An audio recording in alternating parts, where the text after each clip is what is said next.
Ini ada ini yang simpelnya, nanti ada kalau ini kurang nanti kita bisa lanjut yang kedua, yang untuk yang presentasi yang kedua.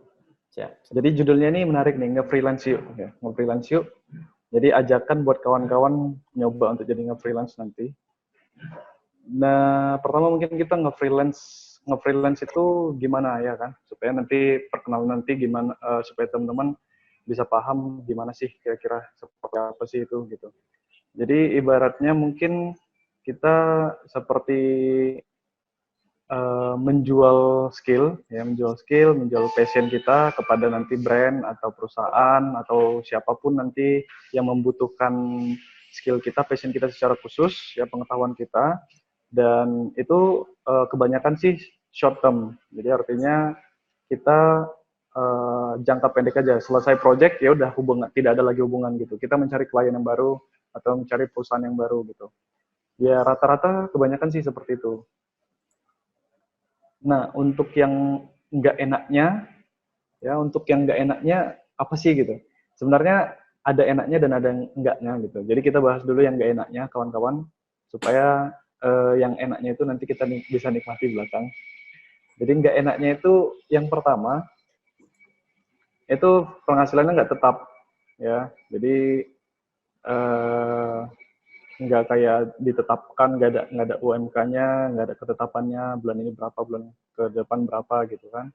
Dan yang kedua itu nggak enaknya susah ngerintisnya dari awal karirnya seperti apa, ya. Ehm, Terutama sih yang buat ngerintis ya, terutama buat ngerintis kita struggle itu nyari kliennya, nyari membangun kepercayaan, ya kan, orang gitu ke kita, terus membangun personal brand kita supaya orang mau pesan sama kita gitu. Jadi itu sih susahnya di awal, sangat susah gitu. Kemudian kebanyakan kita nggak ada mentor, ya, nggak kayak kita bangun bisnis ada coachnya gitu ya. Ini nggak freelance ya, siapa sih? Ya sendiri-sendiri aja, belajar sendiri gitu, nggak ada yang ngebimbing gitu. Tapi untungnya udah banyak komunitas kan, kayak gini kawan-kawan bisa gabung ke Dribble Surabaya, atau tadi Mas Dan bilang udah Dribble Community, ya. Udah terus nanti di Facebook itu ada banyak juga kan, ada IGD atau asosiasi, ada ADGI, Asosiasi Desainer Grafis Indonesia, dan banyak lagi sih komunitas dan grup-grup desainer. Jadi walaupun nggak ada mentor, nggak ada yang ngebimbing, teman-teman coba gabung ke sebanyak mungkin komunitas supaya nanti belajarnya lebih enak gitu. Kemudian yang gak enaknya selanjutnya ini ada nggak ada status sosialnya. Ini gimana ya? Maksudnya seragamnya nggak bagus gitu ya. Terus nanti kalau mau ngelamar pacarnya gitu, nggak ada status sosialnya yang bisa dibanggain gitu. Kerjanya apa? Nge-freelance gitu. Apa tuh nge-freelance? Nge-freelance desainer, Pak, Bu. Nah, desainer itu gimana? Nah, agak susah jelasinnya ya. Jadi status sosialnya itu belum ada gitu ya. Kayaknya belum belum terlalu hype gitu ya. Status jadi freelancer itu di Indonesia belum terlalu hype gitu. Nah, sekarang kita bahas yang enaknya teman-teman. Untungnya apa sih? Kenapa harus jadi freelancer? Oke.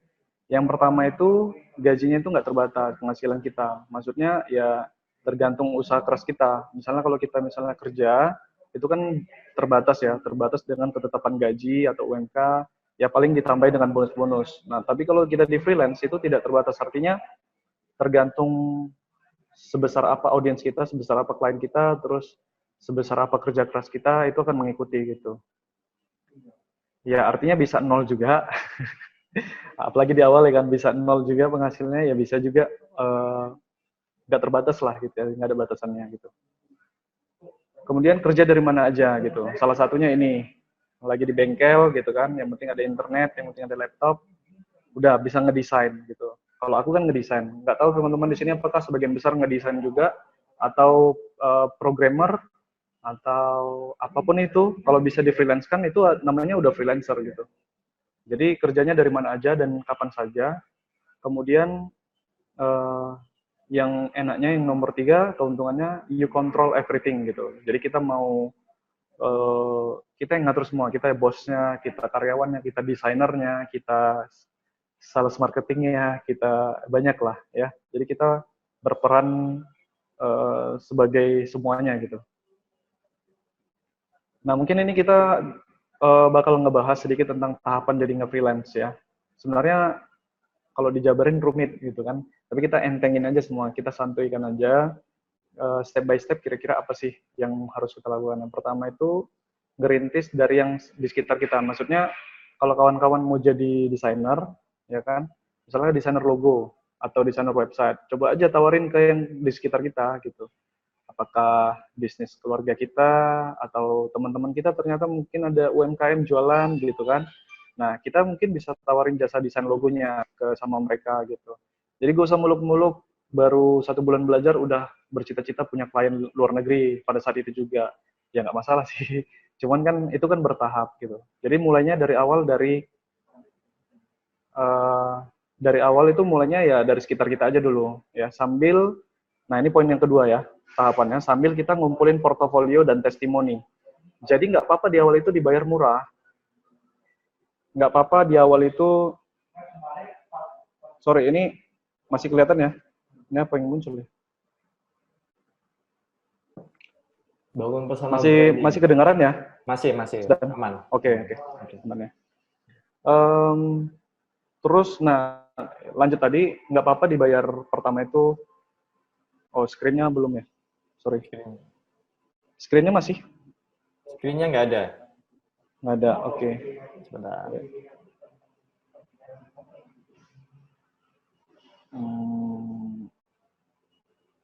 Oh yes, Zoom-nya ketutup ternyata.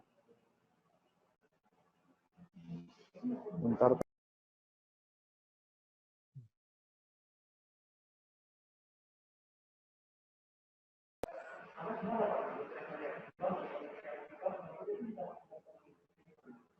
Ini screen-nya ketutup. Baterainya aman? Baterai aman. Oh, sip. ID-nya berapa ya tadi? ID password. ID tadi 835. Wait mas. 835. 0386. 0386. 6528. 6528 ya. Oke. Ya. Oke. Rio Purba Screen.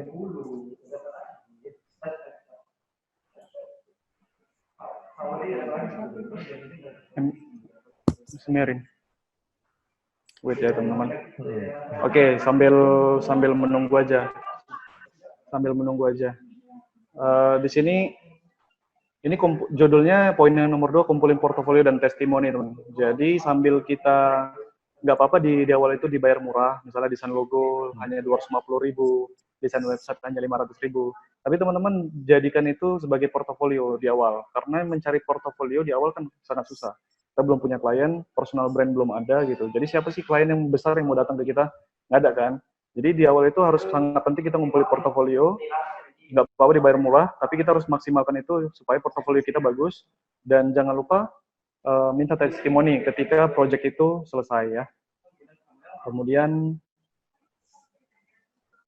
poin nomor 3, tahapan untuk menjadi freelancer adalah coba berkarir di platform digital. Nah, kita kan udah coba tadi dari sekitar kita, kemudian kita kumpulin portofolio dan testimoni dari bisnis-bisnis sekitar kita, orang-orang terdekat.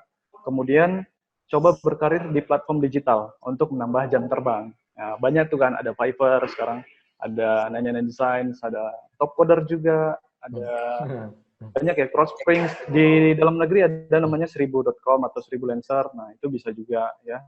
Nah, jadi kawan-kawan banyak ya, bisa ada banyak pilihan. Kemudian, nah tahapan yang terakhir, ini sorry belum join juga nih. Tahapan yang terakhir itu bangun personal branding teman-teman. Ya, jadi setelah semuanya portofolio udah ada, testimoni udah ada, jam terbang udah ada tuh dari situs-situs tadi ya. Dan selain jam terbang, kawan-kawan kan ikut kontes atau ikut platform digital itu kan mendapatkan penghasilan juga. Jadi udah ada modal kan untuk bangun personal brand. Terus kita mau fokus bangun persona kita atau personal brand kita di sosial media atau di platform lain seperti Dribbble dan Behance. Nah, teman-teman sudah ada modal. Selanjutnya di tahap yang paling atas, teman-teman bangun personal brand supaya kalian bisa berdiri sendiri gitu. Dan banyak juga sih dari kawan-kawan yang dari 99 Designs atau dari situs mana gitu, Fiverr gitu, diseriusin di situ, kemudian mereka jadi tim gitu, bangun studio tahu-taunya gitu kan. Ya nggak apa-apa. Jadi mereka langsung dari tahapan nomor 3 itu mereka langsung manfaatin itu untuk membangun tim gitu. Itu sama sekali nggak masalah. Nah, cuman yang aku buat selama ini ya aku menambah jam terbang tadi di platform tadi yang sudah disebutkan. Kemudian aku milih berkarir sendiri gitu. Mengembangin personal brand dulu. Udah personal brand udah bagus, sudah terbangun, baru saat ini udah ada tim gitu. Nah, baru saatnya bangun tim, terus buat produk dan lain sebagainya, teman-teman. Oke, jadi nggak ada masalah sih kalau dari kita platform digital langsung bangun tim, nggak ada masalah. Yang penting kita prosesnya itu tadi dari awal ya, dari awal kita nikmati prosesnya dari awal. Oke, sudah. Yes. Ini sebenarnya materi yang dari kampus yang, oh ini ada repeat, sebentar.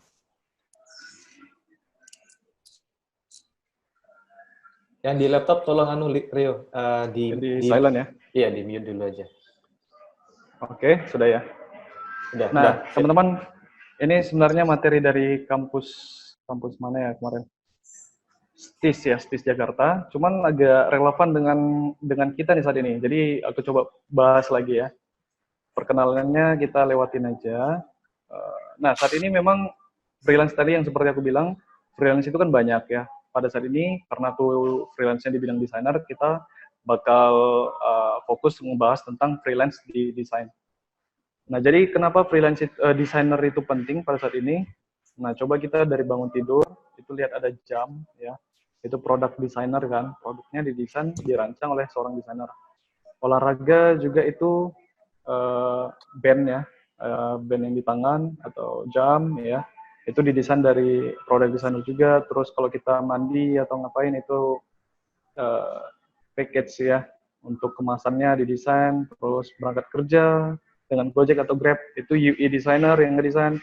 Makanan ya, banyak segala macamnya. Nah, jadi semua aspek itu hampir ada desainnya gitu, semua butuh desain gitu. Jadi kalau ada yang nanya peluangnya gimana, ya sangat-sangat besar teman-teman. Oke. Kemudian, nah ini berkarya dari mana? Bisa bekerja. Bekerja ini maksudnya in-house, kita kerja di studio atau agency, ya. Kemudian ini jadi freelancer, nah kita fokus yang nomor 2. Yang ketiga itu ada creativepreneur. Nah, creativepreneur mungkin lebih di atasnya freelancer, ya. Aku ngelompokkannya itu lebih di atas freelancer. Kenapa? Karena kita, ini yang mungkin golongannya yang sudah menjadi, yang punya tim atau bentuk studio gitu ya. Yang sebelumnya itu dia hanya berasal dari tahapan nomor 2, yaitu freelancer. Kita fokus ke freelance ya. Jadi freelance ini yang seperti aku bilang tadi, kita memperkerjakan diri kita sendiri sebagai karyawan ya, sebagai bosnya iya gitu ya. Jadi intinya kita menjual jam kerja kita kepada orang lain atau menjual skill kita dengan kepada orang lain gitu. Ya, jadi nge-freelance ini susah, mudah-mudah susah gitu ya. Jadi ya gitulah gitu ya. Susahnya memang di awal sih, bangun personal brand-nya, bangun ngerintis karirnya tadi. Nah, ini kalau platform digital yang tadi aku sebutin, itu ada 99 Designs, 1000, Fiverr, Freelancer, ada juga. Jadi ada berbagai kategori ya. Jadi platform itu ada ngontes, ya ini ada, termasuk top coder juga. Kalau jualan gigs itu dari Fiverr, ngebit itu freelancer.com, jualan desain ada Microsoft, marketplace seperti creativemarket.com atau Graphic Reaper ya. Pilihan yang selanjutnya ada direct to client. Ya, kita ini dikontrak gitu kan, kerja sama klien berapa bulan atau per project. Tapi selanjutnya ada ngeblog nge-YouTube. Nah, ya ini masuk yang terakhir lah. Untuk kontes teman-teman bisa coba di sini. Beberapa situs kontes itu memerlukan pengajuan portofolio ya. Kayak 99 Designs 1000 ya. Rata-rata sudah begitu sih. Kenapa? Karena dulu nggak ada. 2012 aku main 99 Designs itu nggak ada. Karena mungkin sekarang udah terlalu crowded, udah terlalu banyak desainernya. Jadi untuk masuk yang baru gitu harus apa ya? Harus difilter gitu, biar nggak semua asal-asal masuk gitu ya. Tipsnya kita harus mempersiapkan skill dulu dan pengetahuan terlebih dahulu gitu. Nah, jadi ini cerita top coder versus 99 Designs. Jadi di awal 9 desain dulu, 2012 gabung ke situ, coba ngontes desain, 3 bulan baru menang satu kontes, teman-teman. Nah, berbeda ketika Top Coder 2014 bulan 8 itu ada yang namanya Bang Fajar Maulana. Bang Fajar ini yang ngajak aku untuk gabung, dan sebelum gabung nge-project di Top Coder, ya aku siapkan 1 bulan dulu untuk belajar, karena di sini kan hampir bisa dibilang 80%, 90% kontesnya kan di user interface dan user experience ya, UI UX. Nah, jadi aku siapkan diriku 1 bulan full belajar gitu, dari YouTube, dari Udemy, dari baca-baca blog tentang UI UX itu apa gitu. Nah, jadi itu bedanya. Dulu di 99 Design aku asal masuk, akhirnya 3 bulan baru menang sih. Nah, tapi di Top Coder sebelumnya sebelum masuk aku siapkan dulu 1 bulan itu full untuk belajar, mempersiapkan diri. Dan di bulan pertama, di bulan 9 2014 itu gabung, langsung bisa dapat menang. Walaupun waktu itu kalau teman-teman tahu di Top Coder itu ada yang namanya checkpoint prize, ya, masih yang hadiah-hadiah kecil lah gitu. Baru setelah berapa bulan baru dapat hadiah utama gitu kan. Nah, intinya kalau kita mau ngontes, kita siapkan diri kita dulu gitu. Jangan asal-asalan ngontes, nanti kecewa. Nanti kena ban gitu ya. Kalau di 99 Design kan ada yang kena ban gitu. Kemudian jenis kontesnya banyak, ada logo, ada web design, mobile apps, banyak ya. Tips selanjutnya bisa sering-sering ngelihat recent winners ya, atau desain-desain yang baru menang itu seperti apa sih gitu. Atau di Dribble itu kan bagus-bagus ya. Jangan hanya belajar cantiknya saja, tapi yang buat bagus itu apa sih, nah, secara UX. Atau kalau bicara logo, filosofinya bagaimana, bentuknya yang bagus, yang untuk mencirikan brand itu apa gitu, seperti apa gitu ya. Kemudian jual gigs ini teman-teman bisa dari Fiverr, cuman kebetulan memang aku nggak main di Fiverr, jadi aku nggak bisa terlalu banyak sharing tentang ini gitu ya. Cuman ya secara ringkas saja, secara ringkas itu triknya lihat apa yang paling laris ya. Coba buat gig serupa, buat sebanyak mungkin. Kalau nggak salah di awal kita buat gigs ya, pemain baru di Fiverr itu kalau nggak salah dapat 7 slot gigs ya. Jadi misalnya 7 jenis jualan kita, misalnya jalan desain logo, desain website dan lain sebagainya gitu. Ada 7 gitu kesempatan yang dikasih kita. Dan kalau bisa sih pernah aku ngobrol dengan Yoko Bom ya, pemain Fiverr juga, desainer. Kalau bisa itu kita fokus jualan gigsnya gitu. Jadi jangan cuman I will design a logo, jangan kayak gitu. Kalau bisa spesifik, I will design a feminine logo atau I will design a vintage logo. Jadi sudah logonya spesifik, lebih spesifik lagi vintage gitu. Oke. Kemudian ada ngebit dari freelancer, ya sama sih seperti ngebit ya, seperti ngegigs ya, kita jualan jasanya gitu. Tapi di ngebit itu kita yang mendatangi si klien. Jadi kita seperti ngirim proposal, aku bisa ngedesain logo Anda dengan $70. Nanti orang yang kedua, aku bisa ngedesain logo Anda dengan $50. Nanti si klien yang milih siapa desainer yang mau bisa bersama dengan gitu. Kalau nge-gigs kan klien yang datang ke kita jualan, klien yang datang. Itu sih bedanya. Kemudian jualan desain, ini ada microstock ya. Microstock itu kelihatannya lebih murah. Satu desain itu dihargai cuman kita dapat mungkin $0,5 gitu ya. Tapi bisa dibeli ribuan kali. Kemudian marketplace ada seperti Creative Market, Envato, Graphic River gitu ya, itu milik Envato juga. Ya ini seperti template ya, tepatnya template logo bisa, template poster, template banyak ya. Kemudian coba diseriusin sebagai investasi jangka panjang, karena ini kan bisa jadi passive income. Kita buat produk, kita sebarin ke banyak marketplace ya. Yaudah nunggu lakunya aja gitu. Dan gak usah ditarik-tarik gitu, jadi tabungan online gitu ya. Kemudian kita fokus nge-project atau segala macamnya, nanti tiba-tiba uang kita udah berapa gitu dari hasil jualan template desain. Ya rumusnya cuma satu, makin banyak produk, peluang menghasilkannya itu lebih besar. Itu sih intinya. Tapi jangan lupa di kualitasnya juga ya. Nah ini direct to client, ini paling lama sih yang aku lakuin ya. Jadi sembari ngontes itu juga nge-direct to client, artinya kita bekerja langsung gitu, nge-freelance langsung kepada si klien gitu, tanpa perantara atau tanpa platform gitu ya. Jadi intinya tipsnya di awal ya kita harus konsisten bangun brand di awal ya, supaya kita bisa menemukan klien atau klien itu bisa menemukan kita. Bangun portofolio yang kuat juga ya. Ingat semakin fokus portofolio kita semakin mahal harga kita nantinya. Oke, jadi portofolio sangat sangat ngebantu.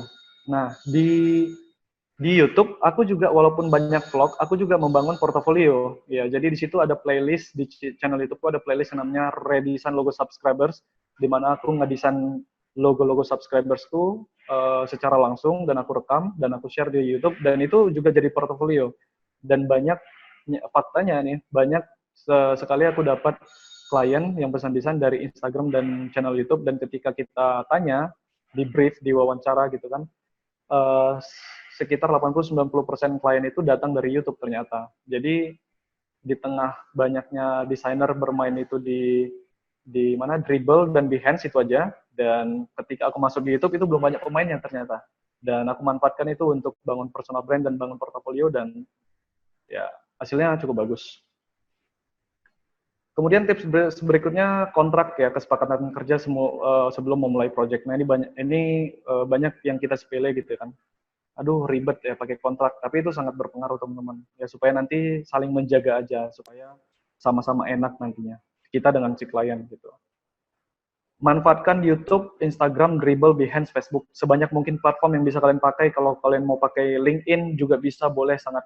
Semakin banyak platform karena setiap platform itu masing-masing punya audiensnya ya, masing. Jadi ada yang pakai LinkedIn, ada yang pakai Instagram gitu. Yang pakai Instagram belum tentu punya LinkedIn, gitu juga sebaliknya. Jadi semakin banyak platform yang kita pakai untuk membangun personal brand, semakin bagus gitu. Kemudian coba cari klien dari Ngontes dan Ngebit. Nah ini menarik. Pas aku berkunjung ke Yogyakarta, ke Mas Aryo, ke Slab ya, mereka mencari kliennya salah satu dari Ngontes, cuy. Tapi dulu, kalau sekarang nggak tahu ya, udah banyak kliennya. Kalau dulu mereka cari menang kontes, terus CH-nya itu atau kontes holdernya itu di follow up untuk menjadi klien mereka. Nah jadi itu unik juga tuh ya. Tapi teman-teman yang mau bangun studio bisa juga diterapkan itu. Jadi ada tim 2 orang mungkin yang khusus kontes, ketika menang kontes itu kliennya itu di follow up untuk menjadi klien tetap kita gitu. Ngeblok ini bisa juga sih, cuman kalau di sini aku bahas ngebloknya lebih kepada iklan, endorsement. Ya ini bisa juga kita nge-freelance ya, jadi freelance writer gitu atau freelance vlogger di YouTuber, tapi nggak ke arah iklan ya. Jadi di sini aku nggak mau bacain, aku lewatin. Tapi teman-teman bisa memanfaatkan blog dan YouTube untuk mencari klien seperti yang aku bilang tadi ya. Intinya itu kalau zaman sekarang namanya itu content marketing. Semakin banyak konten kalian dan spesifik di satu niche, misalnya aku desain terus gitu ya. Nah, itu semakin bagus dan peluang untuk mendapatkan klien itu semakin besar seiring nanti personal brand atau konten kalian yang semakin besar tumbuhnya.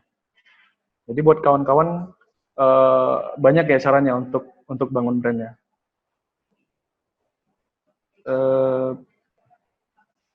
Creative planner mau singgung sedikit lah ya.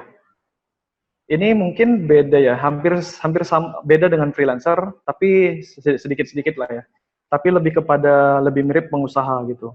Jadi mempertaruhkan resiko finansialnya untuk membangun aset dan produk digital, dan keuntungannya itu bisa untuk menanggung timnya gitu ya. Kalau kita nge-freelance kan kita nyari keuntungan kan untuk pribadi kita, untuk nabung kita sendiri gitu. Tapi kalau creativepreneur kita udah punya tim, kita harus memikirkan tanggungan untuk gaji banyak teman-teman kita. Oke, ini yang tadi aku bilang, freelancer, creativepreneur, ada unsur tidak samanya dengan freelancer, yaitu tadi ya, freelancer mencari keuntungan sendiri, sedangkan creativepreneur ya bisa memikirkan timnya juga. Oke, teman-teman jangan lupa ini salah satu tips supaya teman-teman bisa naik kontennya atau naik portofolionya ya. Salah satunya supaya teman-teman mengikuti hot trend ya, apa yang sedang viral, apa yang sedang terjadi saat ini gitu ya. Contohnya nih, ini tahun lalu ya, mungkin ada yang kenal dengan Mbak Aprilia ya. Jadi itu yang heboh itu KKN ya, KKN tahun lalu. Jadi Mbak April ini buat ilustrasi KKN-nya. Jadi pemain-pemainnya, karakter di KKN ini. Dan itu viral cuy. 33 likes di Twitter, 13.000 retweet. Nah, jadi ini salah satu peluang gitu ya. Dan coba kita lihat yang sedang viral saat ini gitu. Contohnya yang TikTok ya, TikTok itu juga lagi viral kan. Kemudian logo HUT 75 tahun Indonesia Maju ya. Itu udah dirilis dan kemarin banyak yang nge-tag Rio Purba di Instagram dan itu sedang rame gitu. Jadi kalau kawan-kawan bisa buat konten yang berhubungan dengan skill kalian ya, misalnya desain apa, ilustrasi kah, kalian buat logonya itu dalam versi ilustrasi, dalam versi kalian, nah itu kalian naikkan gitu. Mudah-mudahan itu kalau audiens suka, mudah-mudahan bisa jadi viral gitu ya. Terus yang kedua tipsnya untuk memacu ya, untuk mempercepat gitu, membangun personal brand atau membangun konten kalian, itu bisa buat produk gratis gitu. Misalnya kalian icon designer, kenapa nggak buat satu website, tapi dengan nama tim kalian atau nama brand kalian sendiri, terus digratisin, buat produk gratis, icon gratis, download. Jadi nanti yang download itu meletakkan meletakkan email mereka, nama mereka, dan kalau bisa tim mereka kerja di mana gitu. Jadi misalnya mereka kerja di startup ini, terus mereka download, ya itu kan aset bagi teman-teman untuk mendapatkan klien gitu. Ke depan yang mendaftar, yang email-email yang mendownload produk kalian, kemungkinan besar mereka memang perlu icon gitu kan, di startup mereka mungkin atau di perusahaan mereka atau pribadi mereka sebagai freelancer gitu. Nah, jadi teman-teman bisa follow up mereka yang email-email tersebut untuk mendapatkan potensi klien ya, untuk mendapatkan leads supaya nanti berharapnya nanti ini menjadi klien kita gitu. Contohnya itu ada humans dan Android. Dan sekalipun humans dan Android ini kita download kan nggak pakai email kan. Nah, tapi tetap itu membangun, kalau teman-teman lihat di Android itu ada siapa kreatornya. Nah, itu kan bisa membangun personal brand si kreatornya kan. Humans juga, kalau nggak salah, humans ini dibuat oleh Pablo kalau nggak salah ya. Pablo timnya dari Invision App. Nah, jadi itu sangat bisa membangun personal brand kita. Jadi kira-kira itu dulu kawan-kawan materinya yang bisa aku share. Mudah-mudahan sih bisa memancing pertanyaan kita. Kita lebih banyak sharing lah ya. Oke, silakan aku kembalikan ke Mas Yoki dan Mas Dani. Wah, terima kasih Rio. Ini singkat tapi ini semua padat banget, jelas semua. Waduh, oke, siap. Poin-poinnya. Nah, ini ada pertanyaan nih dari Mas Mukhtarudin sama Mas Endi Kusuma. Jadi pertanyaannya adalah, mau tanya nih Bang, apakah perlu kita buka jasa itu di banyak tempat atau hanya di fokus satu tempat aja? Contohnya kayak tadi di Fiverr, di Graphic Fiverr dan sebagainya. Itu enaknya gimana? Oke, seperti yang aku jelasin tadi, kalau menurutku ya mungkin pendapat dari banyak orang berbeda, tapi kalau menurutku perlu ya, sejauh teman-teman bisa menghandle kontennya. Karena kalau kawan-kawan buka banyak platform, penjualan jasa di banyak platform, misalnya jual ilustrasi di di Instagram, di Dribbble, di Behance, di YouTube, semua platform kita mainkan, LinkedIn gitu. Cuman kita nggak bisa menghandle kontennya gitu. Orang ketika orang lihat profil kita, akun kita ya, dia lihat itu postingan terakhir itu 2 tahun yang lalu atau 1 tahun yang lalu gitu. Orang nggak tertarik juga gitu untuk berkomunikasi atau untuk pesan desain gitu kan. Selama teman-teman bisa menghandle kontennya, ya nggak ada masalah buka di banyak tempat gitu. Kayak aku sendiri buka 2 aja YouTube dan Instagram itu udah repotan handle kontennya kan. Tapi selama aku bisa handle, ya itu potensinya sangat besar gitu. Ya kuncinya itu aja tadi, selama teman-teman bisa menghandle kontennya, nggak ada masalah buka di banyak tempat. Malah makin bagus, karena masing-masing platform itu ada audiensnya masing-masing. Sip, mantap nih. Nah ini Mas, ini agak sensitif ya, Bang Rio nih. Dari Mas Ainur Rahman, bagaimana cara menentukan tarif untuk seseorang freelance pemula, atau dibilang baru nge-freelance tadi? Saya kadang bingung kan biasa yang baru-baru join itu dia mau dapat proyekan, kemudian bingung, aku kasih harga berapa ya, harga berapa. Ada tips nggak Bang Rio?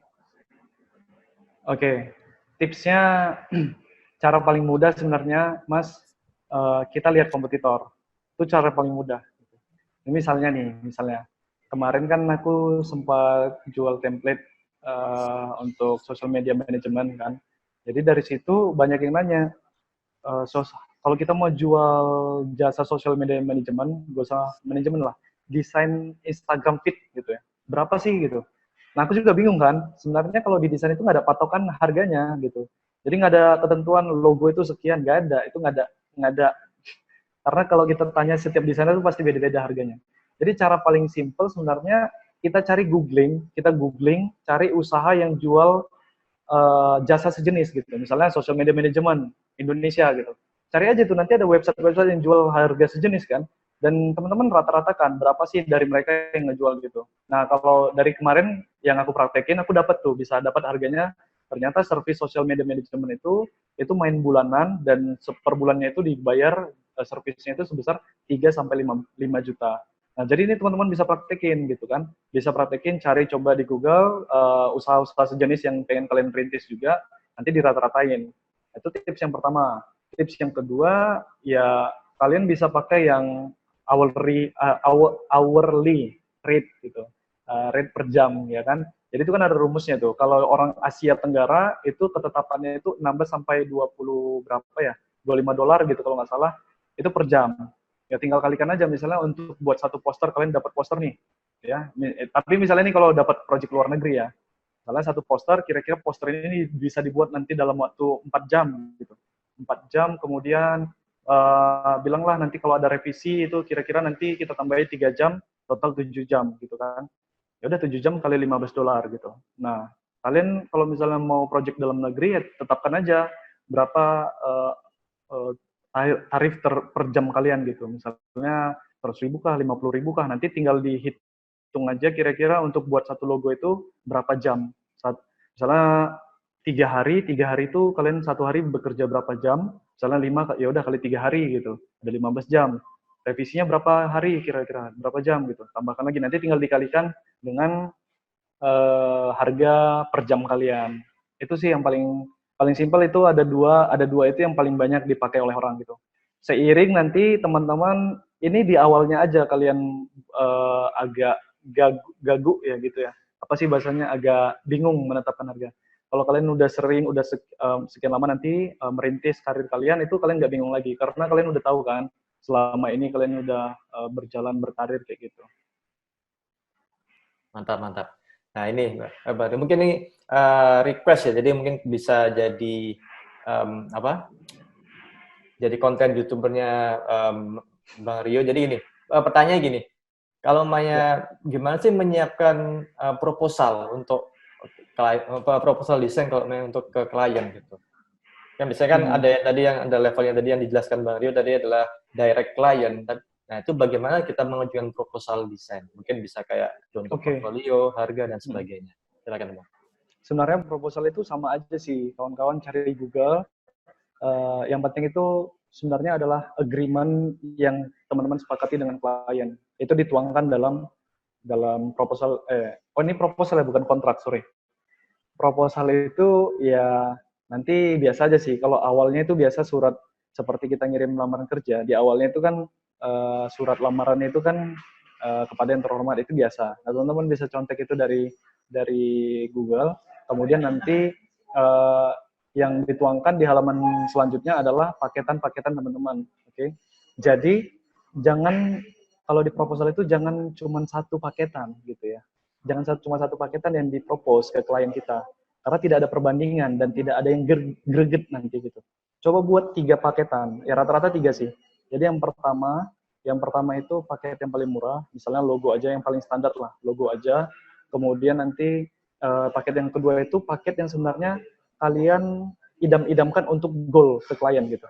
Jadi paket logo ini misalnya 3 juta. Nah, paket yang ini logo plus kartu nama stationery gitu kan. Ini paketnya 5 juta. Nah, kalian ini yang paling kalian ini ya rekomendasikan kepada klien yang dicita-citakan untuk goal.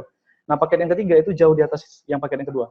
Oke, jadi misalnya 10 juta atau 15 juta, dia dapat website gitu.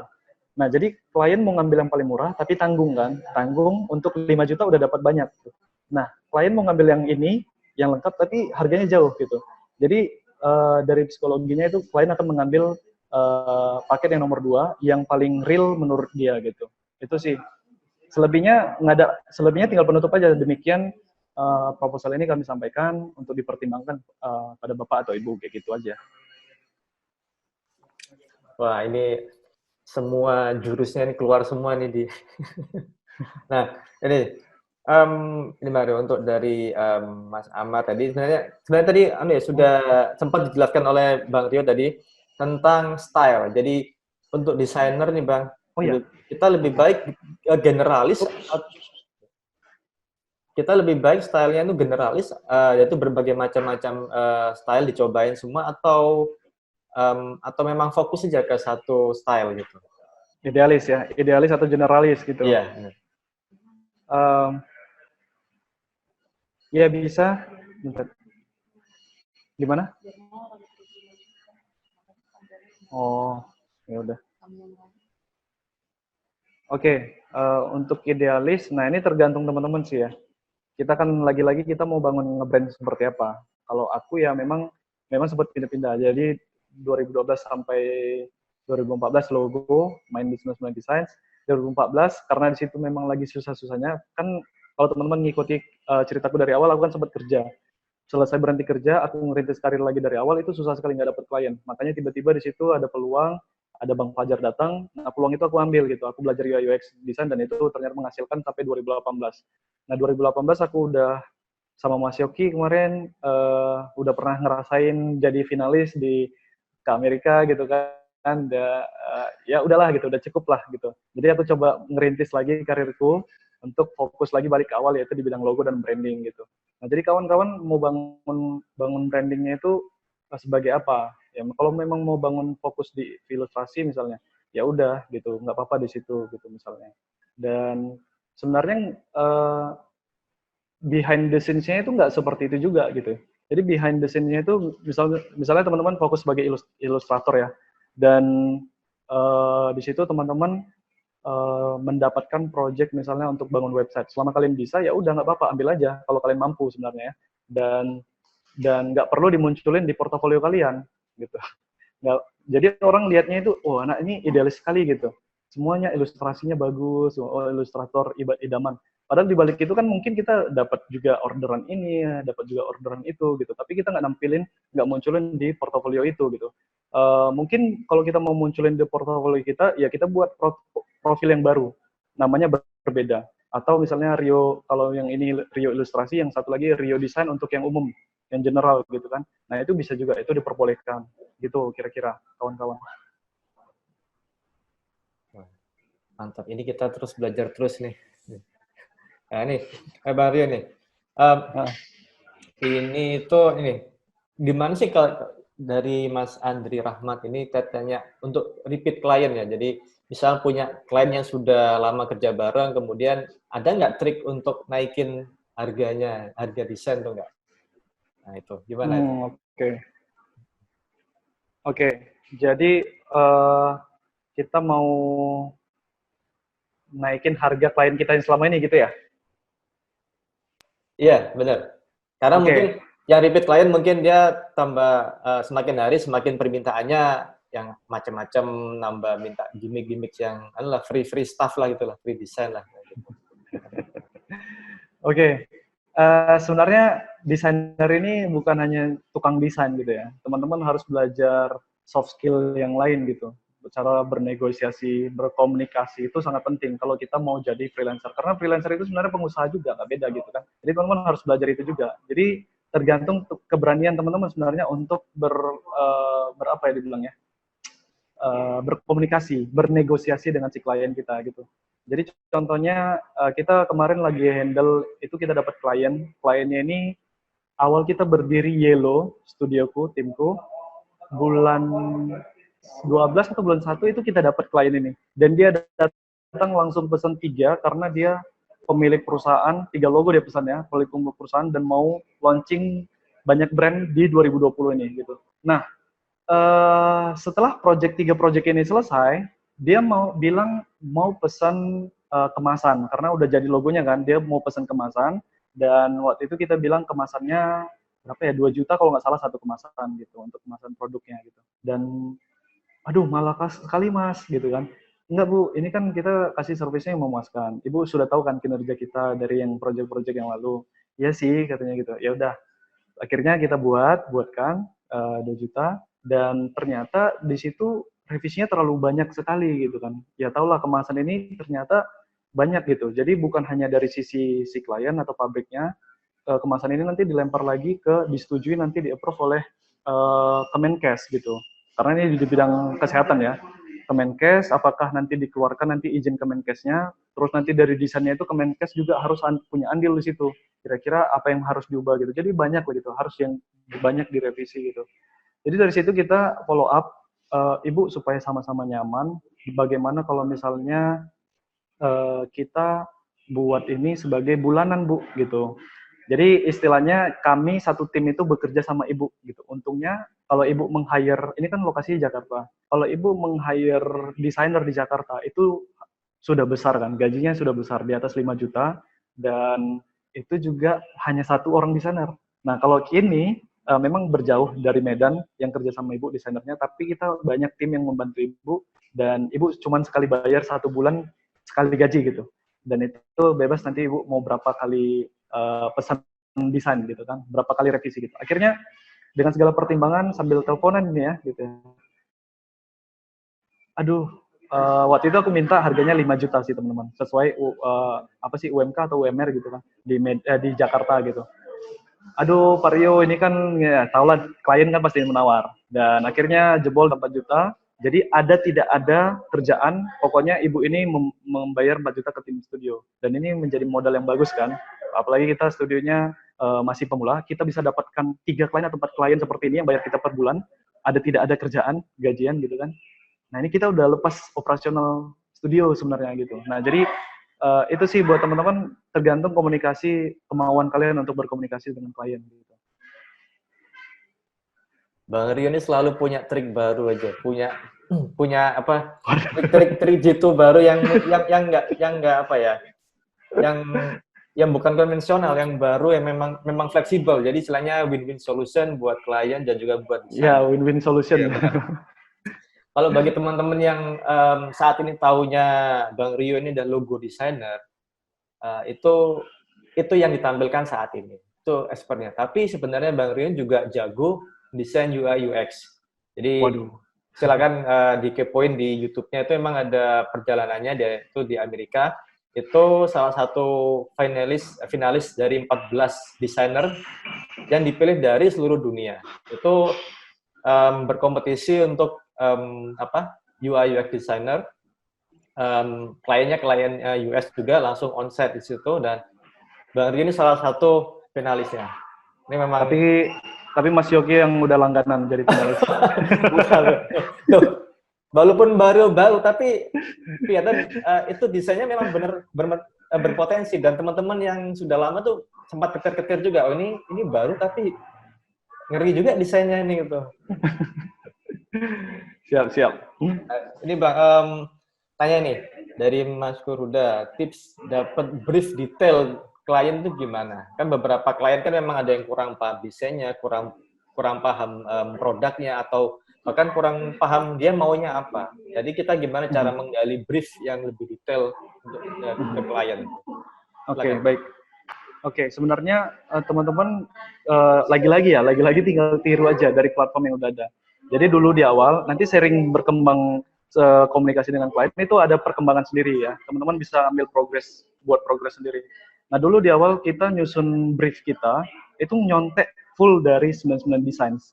Jadi kita berpura-pura jadi klien, kita daftar di 99 Design itu sebagai klien, itu kan kita bisa kelihatan tuh ya, ngisi formulir apa aja, briefnya bagaimana. Itu kita contek plug ya. Jadi dari awal stepnya bagaimana, step kedua, step ketiga, itu kita catat teman-teman. Dan kita karena di awal masih sebenarnya studio kita baru bulan 11 2019. Jadi itu kita manfaat pakai Google Form. Itu kita buat nanti per section pertama itu tentang perusahaannya apa, terus section kedua tentang kompetitornya siapa, section ketiga produknya seperti apa, terus section keempat konsep yang pengen dibangun, yang diambil, dituju itu seperti apa. Jadi kita tahu logonya itu kira-kira mau warna apa, terus bayangannya itu gambarannya seperti apa, dan lain sebagainya. Kurang lebih seperti itu sih teman-teman. Oke, Bang Rio. Nah ini juga nih tapi dia khususnya di marketplace ya. Jadi ada dari Mas Zain Tendi. Jadi apakah harus berfokus pada satu jenis aset? Kalau contohnya kayak print template ya print template. Kalau maunya PowerPoint aja atau gimana? Atau jualannya kita lapaknya gimana? Apa banyak varian atau sebaiknya spesialis satu aja? untuk di marketplace Bang? Marketplace ya? Ya. Oke. Sebenarnya teman-teman, ya aku jualan marketplace juga dari 2000 berapa ya? 2016 atau 17 lah ya. Aku jualannya di Creative Market sama di Graphic Reaper memang nggak aktif sih. Tapi yang aktif itu lumayan aktif di Creative Market, logo ground untuk logo aja gitu. Dan sebenarnya dua-dua itu masing-masing ada role model yang sukses itu ada gitu. Ada yang satu idealis, itu yang aku sering lihat adalah Eloka. Eloka punyanya Mas, aduh lupa aku, Mas namanya. Jadi Eloka ini ya di print template yang stylenya vintage itu idealis idealis sekali dan itu sukses. Tapi ada juga yang campur-campur. Jadi ada font, ada print template, ada ilustrasi, semua nyampur itu kayak contohnya uh, Rahardi Kreatif, Rian Rahardi. Nah itu campur-campur itu sukses juga gitu. Nah jadi apa ya, masing-masing ada peluangnya sih kalau teman-teman. Tapi yang aku lihat satu dari mereka adalah main di kualitas teman-teman. Jadi mereka menjual produk itu memang satu, intinya adalah yang dibutuhkan oleh pasar. Teman-teman buat desain yang cantik, terus banyak, atau teman-teman buat fokus satu ilustrasi aja atau icon aja, tapi itu nggak dibutuhkan pasar gitu. Misalnya pasar sekarang lagi kan musim pandemi gitu kan. Nah teman-teman banyakin stok-stok atau aset-aset yang berhubungan dengan itu, maka kan dicari oleh pasar. Selain itu juga harus bermain kualitas ya. Karena di dunia ini kan udah banyak di internet, udah banyak sekali aset-aset digital kan. Jadi teman-teman harus main di kualitas untuk menang dari kompetitor kalian gitu kan. Itu sih tipsnya. Jadi lihat apa yang dibutuhkan pasar, kemudian kombinasikan dengan kualitas. Itu aja sih. Oke, terima kasih. Ini ada lagi Bang Rio. Ini agak sensitif nih dari Bang Mas Dendi Adina. Bang, kasih alasan sekarang buat saya tinggalin pekerjaan kantor dan hijrah ke jadi freelance designer. Ini agak ini nanti kalau misalnya udah resign terus nggak sukses, nanti Rio Purba disalahin pula. Ya itu benar. Itu gimana? Apakah bisa nggak kira-kira kita paralel walaupun kita kerja kantoran? Itu bisa nggak paralel kayak Bang Rio dulu kan sempat kerja dia. Silakan, Mas. Bisa. Jadi banyak sih ya. Tergantung lebih baik gini sih. Jadi supaya win-win solution kan, kayak istilah Mas Yogi tadi. Jadi teman-teman sambil kerja, sambil istilahnya membuka pintu aja gitu, membuka pintu. Apapun bidang kalian, apakah desainer atau mau jualan desain, mau kontes, mau apapun.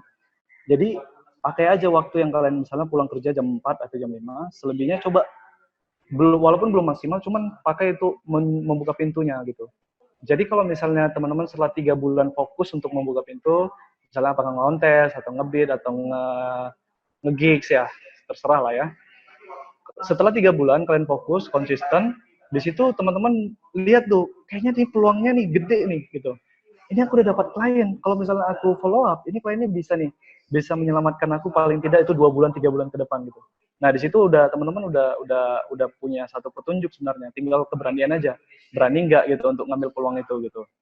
Itu aja sih. Kalau dulu memang aku terpaksa teman-teman. Jadi aku kerja sebagai desainer memang tamat SMK sambil kuliah itu 2 tahun.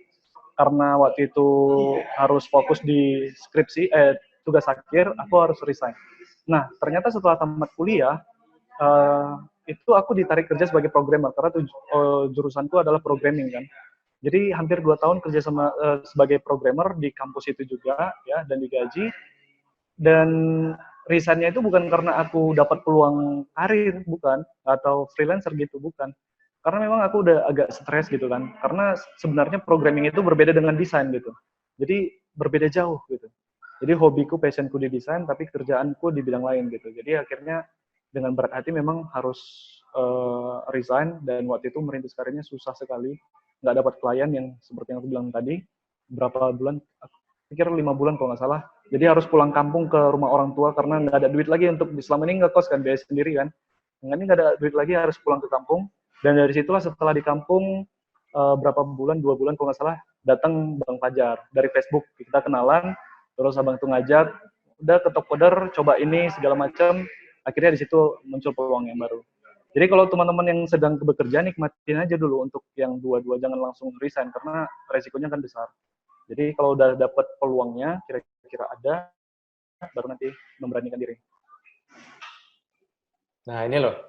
Ini banyak teman-teman yang kisahnya Bang Rio Purba ini pada di-skip. Padahal perjuangannya seorang Rio Purba ini ada dari sempat ada tekanan dari kerja kantoran, kemudian harus fokus ke kuliah, kemudian membangun pelan-pelan mencari duit dari dunia freelance, kemudian sampai sekarang itu banyak teman-teman mungkin yang melewatkan masa-masa itu.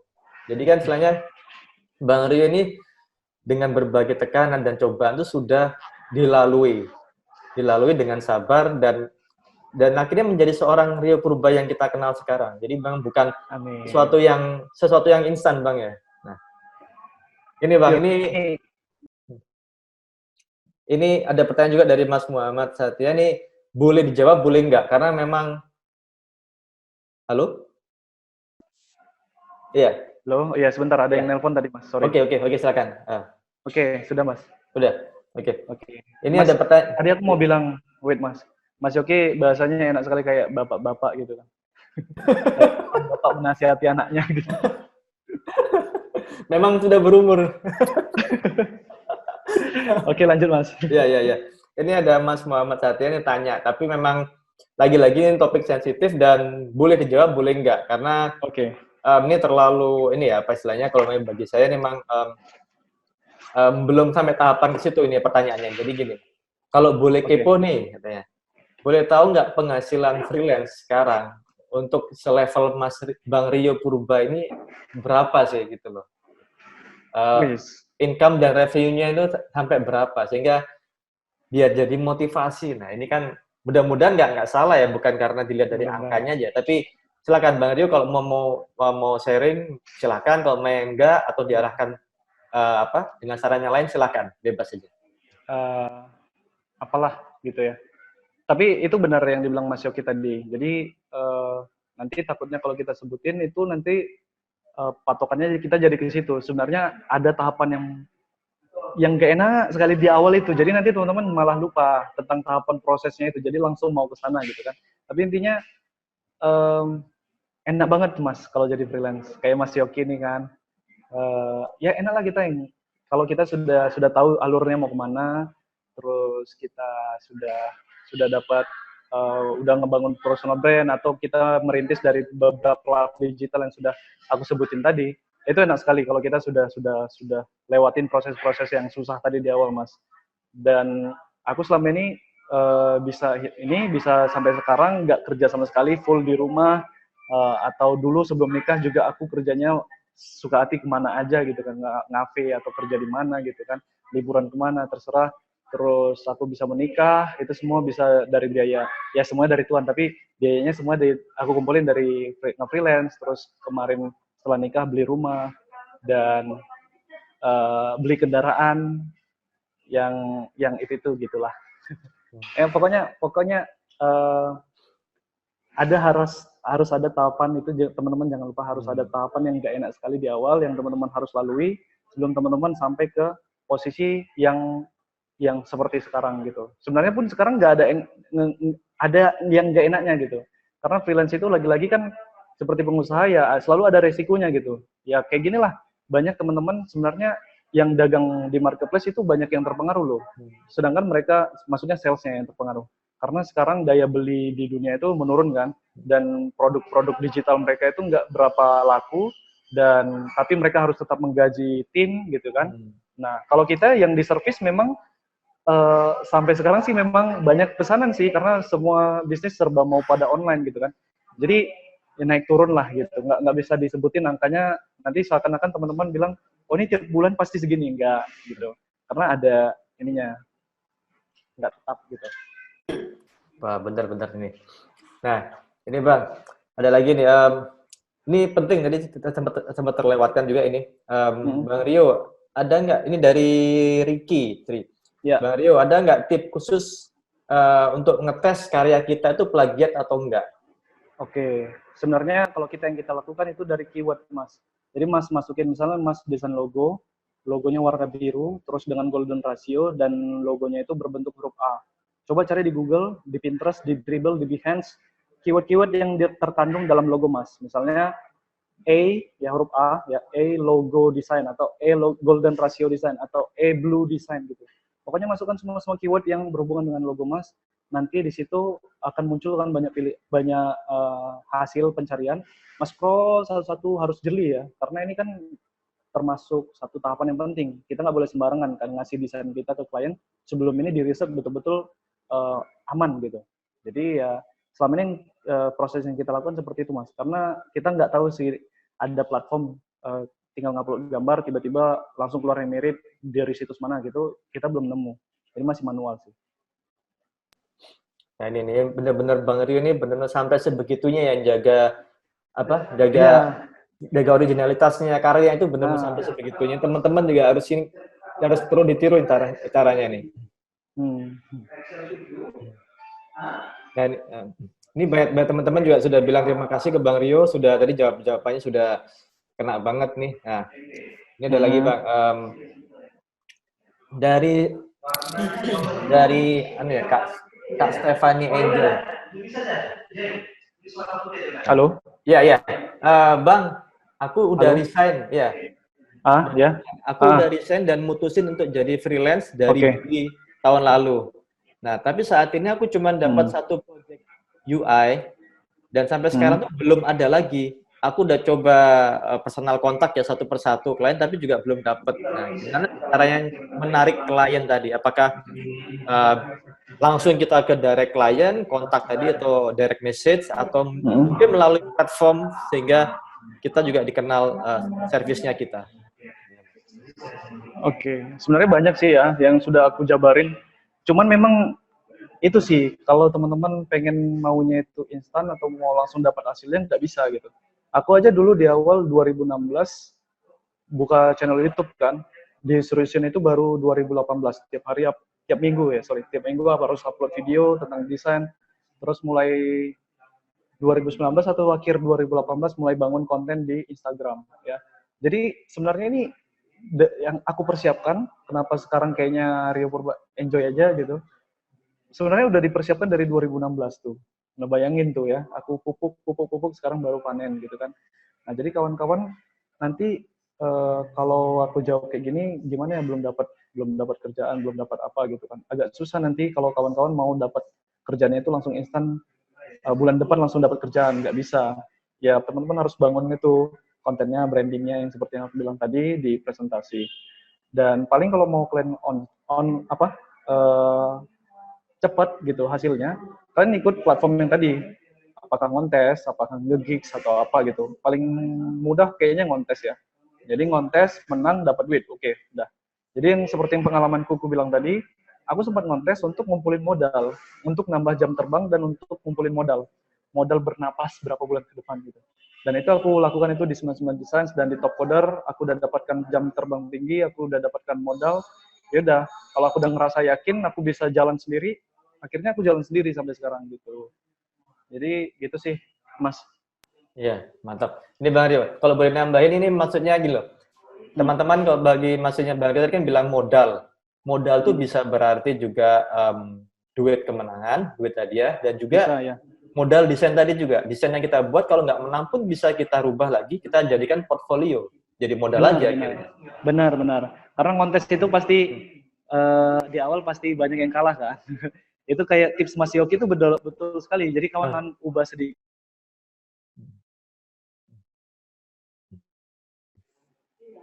Halo, karena ada kontes yang konfidensial, yang logonya nggak boleh atau kliennya nggak boleh dipublish. Jadi teman-teman rubah, ini yang nggak menang ya. Jadi teman-teman rubah sedikit aja, publish. Portofolio itu banyak ya. Kalau desain-desainku yang kalah itu mungkin bisa banyak tuh, penuh portofolio. Nah, itu bisa teman-teman olah. Atau teman-teman bisa olah untuk dijadikan template untuk dijual. Nah, itu bisa ada dua cara. Okay. Ya, mantap. Ini Bang, penting juga nih buat teman-teman nih. Dari Mas Ridwan, Bang mau tanya. Gimana Mas? Ini mau tanya ini. Tahu nggak motivasi Bang Rio supaya bisa bertahan di dunia freelance ini gimana? Jadi dengan semua tantangan, dengan semua banyak kompetitor dan sebagainya, itu motivasinya apa yang sampai membuat Bang Rio sampai survive dan mungkin bukan survive lagi tapi menjadi unggulan untuk sampai saat ini. Halo Mas, sorry putus-putus. Oh iya. Gini, gimana motivasi Bang Rio untuk bertahan di bidang dunia freelance ini, Bang? Halo, Bang Rio, sudah? Halo Mas, Ya. ini sudah. Oke. Coba. Putus-putus. Gimana atau apa motivasi Bang Rio supaya bisa bertahan di bidang freelance ini, Bang? Bisa survive itu apa motivasinya? Motivasinya nggak ada sih, karena memang passionnya. Tadi kan kerjanya tadi sebagai programmer, cuman nggak dinikmati karena passionnya di desain, ya akhirnya aku ikuti passionku gitu. Jadi motivasinya nggak ada yang lain-lain, karena ngikutin cuman yang apa yang aku suka gitu. Karena kalau kita kerja kayak banyak quote-quotes itu udah nikmatilah apa yang kita kerjakan apa yang kita nikmati atau kita sukai, dan itu nggak bohong kan. Dan yang kedua, mungkin kenapa bisa survive sampai sekarang, karena itu tadi brandnya sudah aku bangun dari awal. Nah, jadi teman-teman kalau mau survive tidak mau di luar platform, kalau di dalam platform kan ada enaknya, walaupun banyak yang nggak enaknya juga, kita harus susah belajar dulu gitu kan. Kalau enaknya itu di platform itu kita yang penting bangun skill terus kita ikut kontes tuh aja, setiap ada kontes ikut menang gitu kan, dapat duit kan. Nah kalau di sini kan kalau kita nge-freelance sendiri, kita nggak bisa hanya bangun skill. Nah teman-teman harus bangun brand juga. Nah itu tadi ya, jadi selain motivasi tadi mengerjakan apa yang kita senangi, tapi teman-teman harus ada PR yang besar, yaitu membangun brand supaya teman-teman bisa survive dalam jangka waktu yang lama, terus bisa memenangkan kompetisi dari desainer-desainer sejenis kalian gitu. Semua teman-teman. Oke teman-teman, terima kasih waktunya sudah bergabung, sudah mau bersabar. Dan kalau teman-teman punya pertanyaan, silakan bisa kontak ke Bang Rio atau langsung masuk gabung ke grup Dribble Community. Kita sharing bareng-bareng. Dan ditunggu nih webinar selanjutnya. Memang kita ada lakukan rutin webinar free itu buat teman-teman sekalian. Oke, semoga tadi yang di-sharingan Bang Rio bermanfaat bagi kita semua. Saya pamit dulu. Dribble Community dan Yogi Tatsemana mengucapkan terima kasih banyak. Assalamualaikum warahmatullahi wabarakatuh. Sampai jumpa lagi. Ya, waalaikumsalam. Oke.